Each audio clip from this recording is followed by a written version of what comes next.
गोली मारी गई तो बाबा कहाँ थे? प्लेन क्रैश हुआ, ट्रेन टकराई, तब बाबा की पर्ची कहाँ चली गई? हम पढ़ते रहते हैं कमेंट।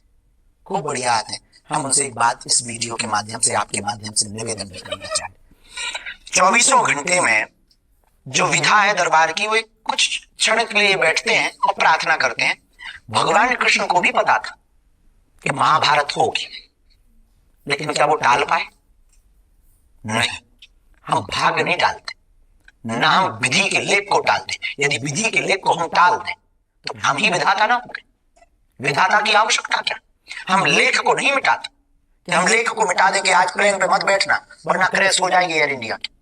यदि हम ये बता दें तो फिर तो विधि के लेख भी मिट जाएगा। दूसरी बात, महाभारत में अभिमन्यु का एक चरित्र है।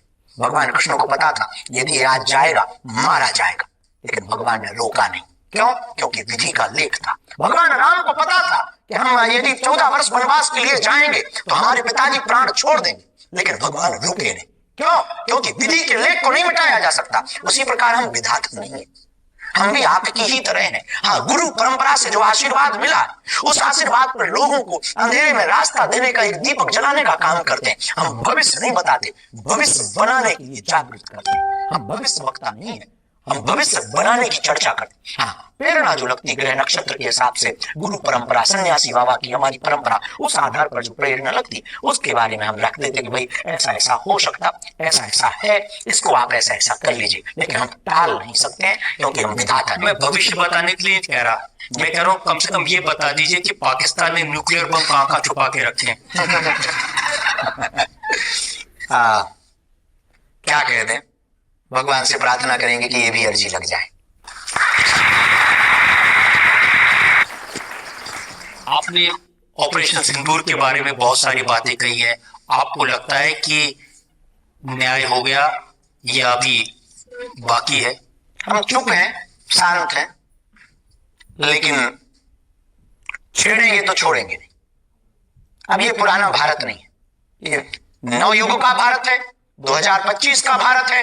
और मुनीर को और पाकिस्तान को ये बात समझ लेनी चाहिए कि यदि आप अब छेड़ोगे तो छोड़ा नहीं जाएगा। अभी 9 ठिकानों को, कल 99 ठिकानों को उड़ाया जाएगा।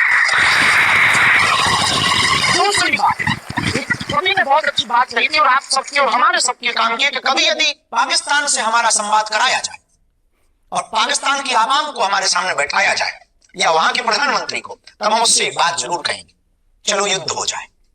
लेकिन इस बार का युद्ध गोली बारूद या मिसाइलों से नहीं, अपने अपने देश की गरीबी मिटाने का युद्ध हो जाए। हम बुद्ध के देश के हैं, हम राम के देश के हैं, कृष्ण के देश के हैं, बुद्ध के देश के हैं। युद्ध पर भरोसा नहीं करते, लेकिन आप छेड़ोगे तो छोड़ेंगे भी नहीं। आपने छेड़ा है, धर्म पूछ करके मारा है, हमने घर में घुस करके मारा, और अब आप छेड़ोगे तो पियोगे तो लेंगे ही। ये तो ऑपरेशन सिंदूर था, अभी मेहंदी